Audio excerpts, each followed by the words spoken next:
Eu quebrei o vidro de um carro para salvar uma mulher desmaiada, mas fui preso por causa disso. Uma semana depois de eu ser solto, ela aparece na minha casa com um grupo de advogados. O barulho do vidro estilhaçando foi a única coisa que cortou o silêncio daquela tarde insuportavelmente quente. A pedra pesada ainda estava na minha mão direita, e minha respiração estava tão acelerada que meu peito doía. Eu não tive tempo para pensar nas consequências. Não tive tempo para pensar se o dono do carro ficaria bravo ou se aquilo seria descontado do meu salário. Tudo o que eu via era aquela mulher com a cabeça caída sobre o volante, a pele pálida e suando frio dentro daquele forno de lata e vidro. Moça! Moça, pelo amor de Deus, respira! Eu gritei, enfiando a mão pelo buraco que eu tinha acabado de abrir na janela do passageiro. O calor que saiu de dentro daquele veículo foi como abrir a porta de um forno ligado na temperatura máxima. Era impossível alguém sobreviver ali por muito tempo. Destravei a porta por dentro, ignorando os cacos de vidro que arranhavam meu antebraço, e puxei o corpo dela para fora. Ela estava mole, pesada, completamente inconsciente. Eu a coloquei deitada na calçada, na pouca sombra que uma árvore oferecia. Alguém chama uma ambulância! Rápido! Eu berrei para os poucos curiosos que começaram a parar. Comecei a abanar o rosto dela com o meu boné de porteiro. Eu trabalhava no turno da noite, mas naquele dia tinha ficado até mais tarde para cobrir um colega. O cansaço já estava batendo, mas a adrenalina me manteve alerta. Vamos, moça, reage! Eu sussurrava, sentindo o pulso dela. Estava fraco, mas estava lá. Foi nesse momento que as coisas começaram a ficar confusas. O som da sirene da ambulância se misturou com o som de pneus cantando no asfalto. Um carro preto, brilhante e luxuoso, parou bruscamente logo atrás da ambulância que acabava de chegar. Eu me senti aliviado. Pensei, graças a Deus a ajuda chegou. Os paramédicos correram em nossa direção e começaram a atender a mulher. Eu me afastei um pouco, limpando o suor da testa e sacudindo os cacos de vidro da minha farda. Eu estava me sentindo um herói, sabe? Aquela sensação boa de ter feito a coisa certa. Mas essa sensação durou exatos 30 segundos. De dentro do carro preto, desceu um homem. Ele vestia um terno impecável, que parecia custar mais do que a minha casa inteira. Ele olhou para a mulher sendo atendida na maca, mas não correu para ela. O olhar dele foi direto para o carro estacionado, para o vidro quebrado. "O que aconteceu aqui?" Ele gritou. Mas não era um grito de preocupação, era um grito de autoridade. Eu dei um passo à frente, ainda ofegante. "Senhor, a moça, ela estava desmaiada. O carro estava fechado, no sol. Eu tive que quebrar o vidro para tirar ela de lá." Ela não respondia. O homem me olhou de cima a baixo. Ele olhou para o meu uniforme de porteiro, para as minhas botas gastas e para a pedra que eu tinha deixado no chão, perto do meio-fio. O rosto dele se contorceu numa expressão que eu nunca vou esquecer. Não era gratidão, era nojo. "Você quebrou o vidro do meu carro?" Ele perguntou com a voz gélida. "Você tem ideia de quanto custa isso?" "Senhor, a vida dela..." Tentei argumentar, mas ele me cortou. A polícia chegou logo em seguida, 2 viaturas encostando para dar apoio à ambulância. O homem de terno imediatamente mudou a postura. Ele caminhou até os policiais com uma confiança de quem manda no mundo.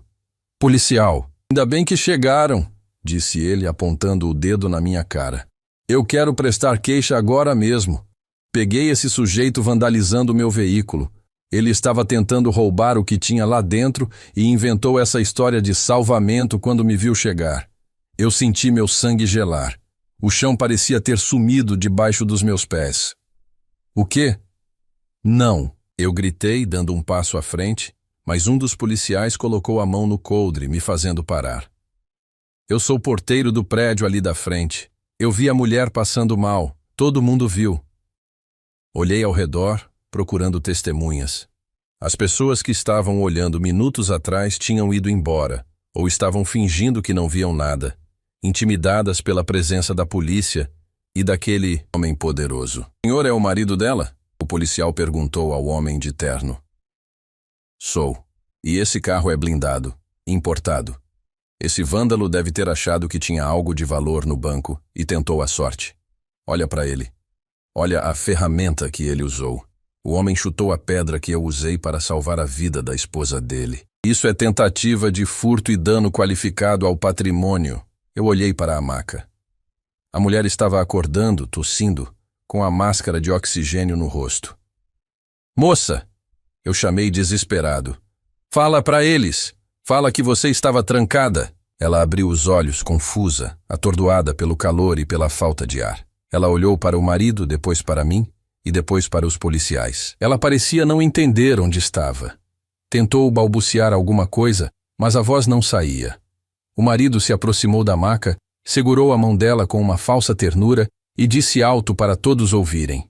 Calma, querida. Você deve ter tido uma queda de pressão por causa do susto. Esse bandido tentou assaltar a gente, mas a polícia já vai resolver. Fique quieta, não se esforce. Ele estava manipulando a situação na minha frente. Ele estava distorcendo tudo. Isso é mentira, eu insisti, sentindo as lágrimas de raiva subirem aos olhos. O carro estava trancado com ela dentro. Como é que eu ia assaltar com ela lá dentro? Isso não faz sentido. O policial me olhou com desconfiança.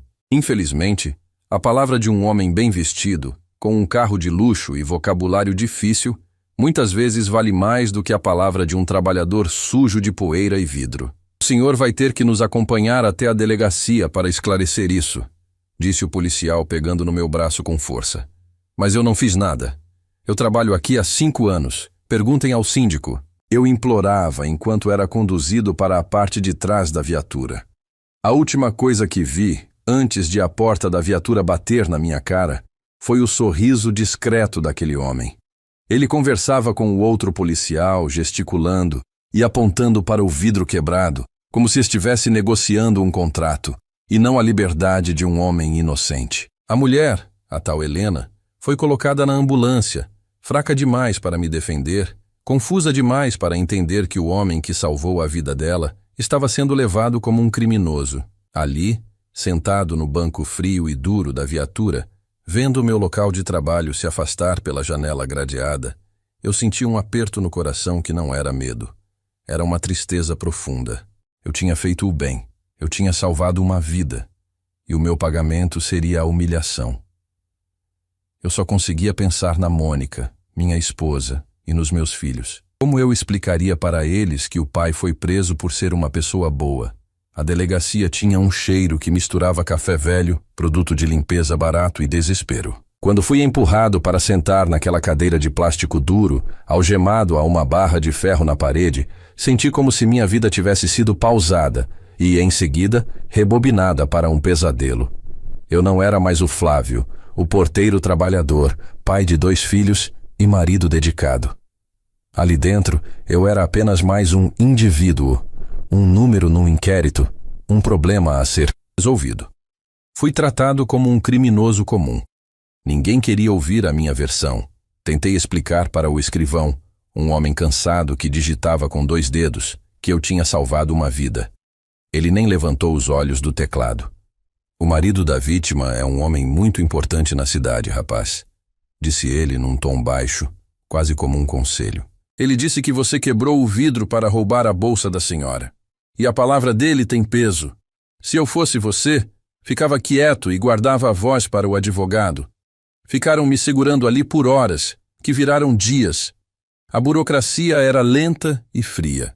Fui transferido para uma cela provisória, um lugar úmido e escuro, onde tive tempo de sobra para pensar em como a bondade pode custar caro. Eu olhava para as minhas mãos, as mesmas mãos que quebraram aquele vidro para salvar a tal Helena, e me perguntava onde eu tinha errado. Será que eu deveria ter deixado ela lá?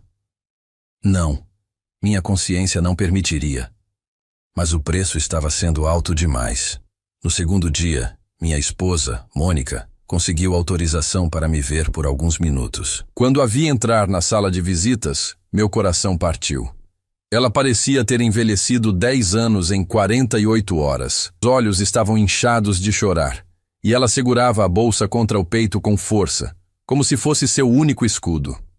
Flávio, ela disse, a voz embargada tocando o vidro que nos separava. Eu tentei, amor. Eu juro que tentei. O que houve, Mônica? Como estão as crianças? Perguntei, tentando manter a calma por ela. As crianças estão com minha mãe. Flávio, eu fui ao banco. Tirei tudo o que a gente tinha guardado para a reforma da casa. Aquelas economias de 5 anos, ela começou a chorar. Eu fui procurar um advogado criminalista, o Dr. Soares, que ajudou o vizinho ano passado. E aí, ele vai me tirar daqui? Perguntei, sentindo uma ponta de esperança. Mônica balançou a cabeça negativamente, e as lágrimas escorreram pelo rosto dela. Ele não aceitou o caso, Flávio. Quando eu disse o nome do marido daquela mulher, o advogado recuou. Disse que não compra briga com gente desse nível. Disse que esse homem tem amigos juízes, políticos. Ninguém quer defender você contra ele. Dizem que é causa perdida. Gastei dinheiro com consultas e taxas, e estamos sozinhos. Aquele foi o golpe mais duro. Saber que minha esposa estava gastando o pouco que tínhamos e sendo rejeitada por advogados covardes me fez sentir uma impotência terrível. O sistema não era feito para pessoas como nós. Mas as más notícias não pararam por aí. No quarto dia, recebi um recado oficial. O síndico do prédio comercial onde eu trabalhava há 5 anos mandou avisar que eu estava dispensado, demitido. Nem sequer esperaram para ver se eu era culpado ou inocente. O recado foi curto e grosso. O condomínio preza pela idoneidade de seus funcionários. Não podemos manter no quadro de colaboradores alguém com ficha policial ou envolvido em escândalos.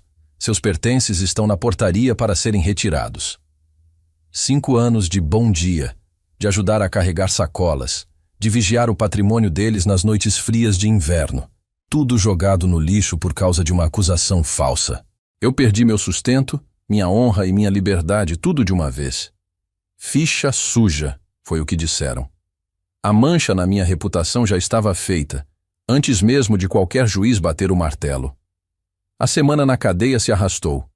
Eu mal dormia, pensando em como pagaria o aluguel no próximo mês, em como compraria comida.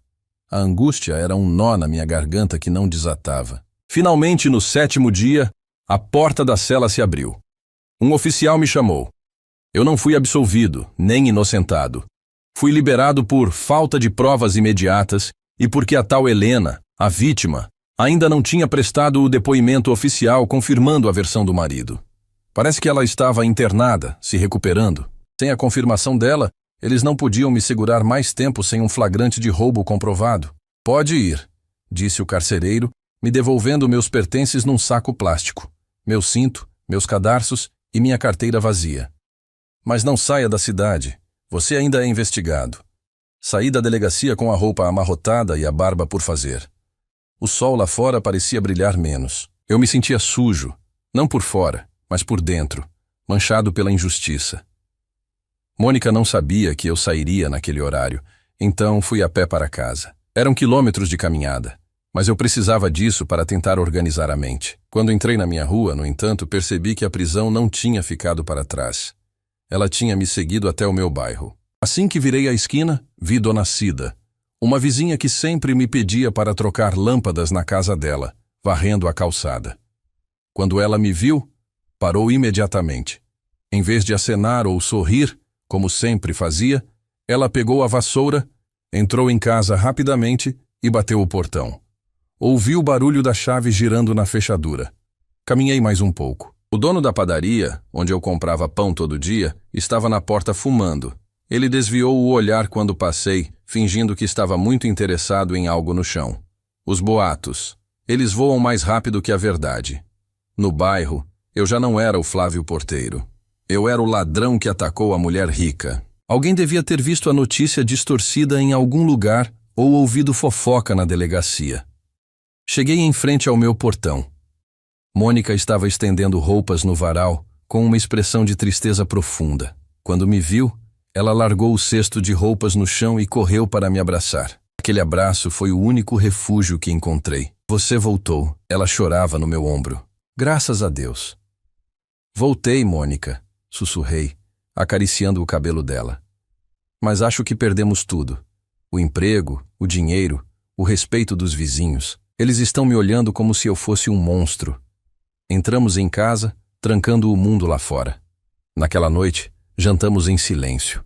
A comida era simples, ovo com arroz, pois o dinheiro tinha acabado. Olhei para as paredes da minha casa humilde e senti um medo gelado. Como eu ia recomeçar? Quem daria emprego para um homem acusado de tentar roubar uma mulher indefesa? Eu estava livre das grades de ferro, mas estava preso numa gaiola invisível de preconceito e mentiras. E o pior de tudo era a dúvida que martelava minha cabeça. O que aconteceu com a mulher? Será que ela concordava com o marido? Será que ela também achava que eu era um bandido? A resposta para essas perguntas definiria o resto da minha vida. Mas eu não tinha como saber. Eu só podia esperar e rezar para que a verdade, de alguma forma, encontrasse um caminho para aparecer. 3 dias se passaram desde que eu tinha sido solto, mas a sensação de prisão continuava. Dentro da minha própria casa, eu e a Mônica vivíamos em um estado de alerta constante. Qualquer barulho de carro na rua fazia meu coração disparar, pensando que a polícia estava voltando para me levar de vez. O dinheiro para a comida estava no fim, e a vergonha me impedia de sair até o portão. Eu passava os dias sentado no sofá, olhando para o nada, sentindo o peso da injustiça esmagar meus ombros. Era uma terça-feira cinzenta quando tudo mudou. Eu estava na cozinha, tentando consertar a torneira que pingava. A única coisa útil que eu sentia que podia fazer naquele momento, quando Mônica entrou correndo, pálida como cera. Flávio, vem ver!" Ela chamou com a voz trêmula. "Tem um carro enorme parado na frente de casa. Parece coisa de gente rica." Meu estômago deu um nó. Limpei as mãos num pano velho e fui até a janela da sala. Espiei pela fresta da cortina. Não era apenas um carro. Era uma limusine preta, brilhante, daquelas que a gente só vê em filme ou na frente de hotéis de luxo. E atrás dela, um sedã executivo também preto. O contraste com a nossa rua de paralelepípedos soltos e casas simples era gritante. Os vizinhos, aqueles mesmos que tinham virado a cara para mim, agora estavam todos nas janelas e calçadas, curiosos, cochichando. "Será que é o marido dela?" Perguntei, sentindo um suor frio nas costas. "Será que ele veio terminar de destruir a minha vida? Não saia, Flávio. Eu vou trancar a porta", disse Mônica, apavorada. Mas antes que ela pudesse girar a chave, a campainha tocou. Não foi um toque insistente ou agressivo, foi um toque normal. Respirei fundo, juntei toda a coragem que me restava e abri a porta. Eu não ia me esconder. Eu não devia nada. Quando abri o portão de ferro, a cena me deixou paralisado. Não era o marido arrogante. Era ela, a mulher do carro, Helena. Mas ela estava muito diferente daquela figura pálida e suada que eu tirei do veículo dias atrás. Ela estava vestida com elegância, mas sem ostentação, e parecia saudável, embora seus olhos estivessem vermelhos, como se tivesse chorado muito recentemente. E ela não estava sozinha. Ao redor dela, como uma barreira de proteção, estavam 5 homens de terno e gravata, segurando pastas de couro. Eles tinham aquela postura séria e profissional de advogados de alto nível. "Seu Flávio?" ela perguntou. A voz dela era suave, muito diferente dos gritos do marido. "Sou eu", respondi, segurando a mão da Mônica com força. O que a senhora quer aqui? Se veio cobrar o vidro, eu não tenho dinheiro." Helena deu um passo à frente, e para o choque de todos os vizinhos que espiavam, ela fez algo impensável. Ela se curvou levemente, num gesto de humildade, e quando levantou o rosto, as lágrimas escorriam livremente. "Eu não vim cobrar nada, Flávio. Eu vim pedir perdão." Fiquei sem reação. Mônica apertou minha mão ainda mais forte. "Perdão?" repeti confuso. "Eu soube de tudo o que aconteceu." Helena continuou, a voz embargada. "Eu fiquei internada na UTI por 2 dias, inconsciente. Quando acordei, meu ex-marido, tentou me contar uma história distorcida. Ele disse que fomos assaltados, mas conforme minha memória voltava, eu me lembrava do calor. Eu me lembrava de bater no vidro. E me lembrava do rosto do senhor, desesperado, tentando me ajudar." Ela fez uma pausa, respirando fundo para controlar a emoção. Os advogados permaneciam em silêncio respeitoso. "Flávio, o que aconteceu naquele dia não foi um acidente. Meu marido não esqueceu as chaves. Ele me trancou lá dentro de propósito." Um murmúrio correu entre os vizinhos na rua. Eu senti um arrepio na espinha. De propósito, Mônica sussurrou, horrorizada. Sim, Helena confirmou, com raiva no olhar. Ele sabia que eu tenho pressão baixa. Sabia que o ar-condicionado estava com defeito, porque ele mesmo tinha desligado o fusível antes de sairmos de casa. Ele saiu do carro dizendo que ia comprar uma água e demorou 20 minutos. Ele estava esperando que eu desmaiasse. Ele estava esperando que o pior acontecesse. Mas por quê? Perguntei, incrédulo com tamanha crueldade. Dinheiro, Flávio. Sempre é dinheiro. Helena limpou as lágrimas. Eu recebi uma herança considerável da minha família mês passado. Ele vinha me pressionando para passar tudo para o nome dele, para administrar. Como eu recusei, ele precisava que eu fosse declarada incapaz, ou que eu morresse. Se eu morresse naquele carro, seria um trágico acidente, e ele seria o viúvo herdeiro. A revelação caiu como uma bomba. Aquele homem de terno que me acusou de bandido era o verdadeiro monstro da história. Quando saí do hospital e descobri que ele mandou prender o homem que salvou minha vida, que ele destruiu a sua reputação para encobrir o crime dele, eu senti um ódio que nunca senti antes. Helena olhou para os advogados ao seu redor. Eu expulsei ele da minha casa ontem. Já entrei com o pedido de divórcio e com uma medida protetiva. E trouxe reforços. Um dos advogados, um senhor de cabelos grisalhos e óculos, deu um passo à frente e estendeu a mão para mim. Muito prazer, seu Flávio. Meu nome é Dr. Almeida. Eu represento a senhora Helena. E a partir de hoje, se o senhor aceitar, represento o senhor também. Me representar? Gaguejei. Mas eu não tenho como pagar. Minha esposa gastou tudo. De graça, Flávio. Helena interrompeu, com um sorriso triste, mas firme. Esses são os melhores advogados criminalistas e cíveis do Estado. Eles estão aqui para limpar o seu nome. Nós vamos processar o Estado pela prisão ilegal. Vamos processar o meu ex-marido por denunciação caluniosa e vamos processar qualquer pessoa que tenha difamado o senhor. Eu olhei para Mônica. Ela estava chorando, mas agora eram lágrimas de alívio. Por que a senhora está fazendo isso? Perguntei sentindo um nó na garganta.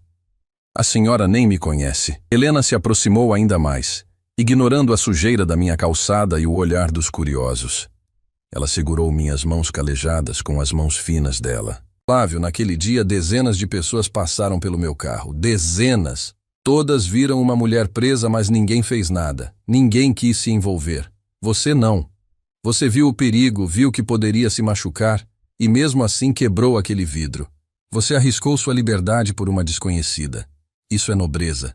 Isso é caráter. Ela olhou nos meus olhos com uma intensidade que me fez tremer. Você salvou a minha vida, Flávio. Agora é a minha vez de salvar a sua. Naquele momento, o peso que estava nas minhas costas desapareceu.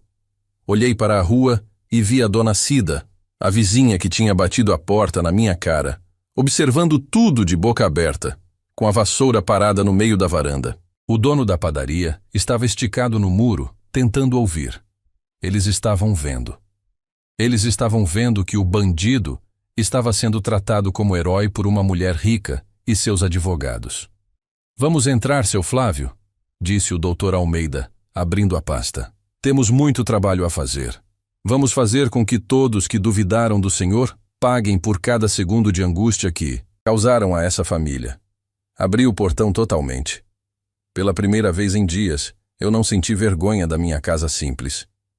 Entrem, por favor, eu disse, com a cabeça erguida.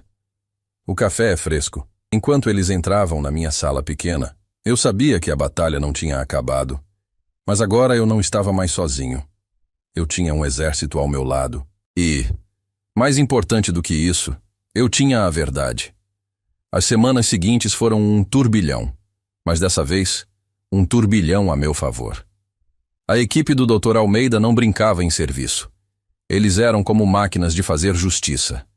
A primeira coisa que aconteceu foi a queda do ex-marido de Helena. Com a investigação reaberta e os advogados dela em cima, a polícia descobriu provas de que ele havia sabotado o sistema elétrico do carro. A máscara de cidadão de bem caiu por terra. Ele, que tentou me jogar na cadeia, acabou sendo preso preventivamente por tentativa de homicídio e fraude processual. Ver a notícia da prisão dele no jornal local sem que eu precisasse mover um dedo, foi a primeira parte da minha alma sendo lavada. Mas a vitória mais saborosa, confesso, foi contra o síndico do meu antigo trabalho. O Dr. Almeida convocou uma reunião de conciliação no escritório dele. Quando cheguei lá, vi o síndico, aquele mesmo homem que me demitiu por telefone sem nem perguntar o que houve, sentado na ponta da cadeira, suando frio. Ele não tinha mais aquela postura arrogante. Ele parecia pequeno. O condomínio admite o erro gravíssimo de demitir o Sr. Flávio, baseando-se em boatos, sem justa causa e difamando sua imagem profissional, disse o Dr. Almeida com voz firme. O acordo foi rápido. O síndico teve que assinar uma carta de retratação pública, que foi fixada no mural do prédio e enviada para todos os condôminos, explicando que eu era inocente e, na verdade, um herói. Além disso, a indenização que pagaram foi muito maior do que eu imaginava. Quando vi o valor no cheque, minhas mãos tremeram. Era dinheiro suficiente para quitar todas as dívidas que acumulamos, pagar o aluguel atrasado e ainda sobrava para realizar um sonho antigo. O senhor merece cada centavo, Flávio, disse Helena, que fez questão de estar presente na reunião. Eles tentaram tirar sua dignidade. Isso é o mínimo para devolvê-la. Com o nome limpo e a conta bancária no azul, a vida no bairro mudou da água para o vinho. De repente, os vizinhos que atravessavam a rua para não falar comigo voltaram a aparecer. A dona Cida veio trazer um bolo de fubá, dizendo que sempre soube que eu era boa gente. O dono da padaria passou a me cumprimentar com sorrisos largos. Eu e a Mônica não destratamos ninguém. A gente cumprimentava. Sorria de volta. Mas lá no fundo, a gente sabia quem tinha ficado do nosso lado quando o barco estava afundando. A lição estava aprendida. Mas Helena não parou por aí. Uma tarde, ela me convidou para ir até um condomínio residencial de alto padrão que ela administrava, parte da herança da família dela. Flávio, eu demiti o antigo chefe de segurança. Ele era conivente com as coisas erradas que meu ex-marido fazia, ela explicou, enquanto caminhávamos pelos jardins impecáveis. Eu preciso de alguém em quem eu possa confiar de olhos fechados. Alguém que tenha a coragem de fazer o certo mesmo quando é difícil. O cargo é seu, se você quiser. O salário é o triplo do que você ganhava na portaria. Eu olhei para ela, emocionado. Supervisor de segurança. Carteira assinada, benefícios, respeito. Dona Helena, eu nem sei o que dizer. Diga que aceita. E diga que vai me ajudar a manter esse lugar seguro. Aceitei na hora. Mas eu tinha um plano a mais. Com a indenização do processo contra o condomínio antigo, eu e a Mônica decidimos investir no nosso futuro. A gente sempre sonhou em ter uma pequena loja de materiais de construção no bairro, algo nosso, para deixar para os nossos filhos. Meses se passaram. Eu trabalhava durante o dia na segurança do condomínio da Helena, feliz e respeitado. E nos fins de semana, ajudava a Mônica a organizar a inauguração da nossa loja. O dia da inauguração foi o dia mais feliz da minha vida. A fachada estava pintada de azul, com o nome Materiais de Construção FAM, Flávio e Mônica, brilhando no letreiro. Fizemos um churrasco na calçada. O bairro inteiro estava lá. No meio da festa, vi o carro da Helena encostar. Ela desceu, sorridente, carregando um pacote embrulhado em papel dourado. A música parou e todos olharam. A mulher rica e o ex-porteiro, agora amigos, agora parceiros. Eu trouxe um presente para o seu escritório novo, Flávio, ela disse, me entregando o pacote. Abri o presente ali mesmo, na frente de todos. Era um porta-retrato muito bonito, de madeira nobre. Mas dentro não tinha uma foto de família ou uma paisagem. Tinha uma foto ampliada, tirada pelo perito no dia do incidente, que mostrava o vidro estilhaçado daquele carro de luxo no chão, brilhando sob o sol. Abaixo da foto, uma placa de metal dourado dizia: "A coragem de um homem bom mudou o destino de 2 famílias. Nunca se arrependa de fazer o bem." Senti um nó na garganta. Mônica me abraçou de lado, chorando de emoção. Ergui o quadro para que todos vissem. Muita gente me disse que eu fui burro naquele dia. Falei, com a voz embargada, olhando para os meus vizinhos. Disseram que eu devia ter fingido que não vi nada, que eu me meti onde não fui chamado. Mas hoje, olhando para essa loja, olhando para a minha família e para a minha amiga Helena, aqui viva e saudável, eu tenho certeza de uma coisa: o bem sempre vence. Pode demorar, pode doer, mas ele vence. Houve aplausos, aplausos verdadeiros. Naquele momento eu não era mais a vítima, nem o coitado que foi preso injustamente. Eu era o dono da minha própria história. O vidro que eu quebrei não serviu apenas para tirar Helena daquele carro. Ele serviu para quebrar as barreiras que prendiam a minha vida. Eu estava livre, próspero e, acima de tudo, em paz.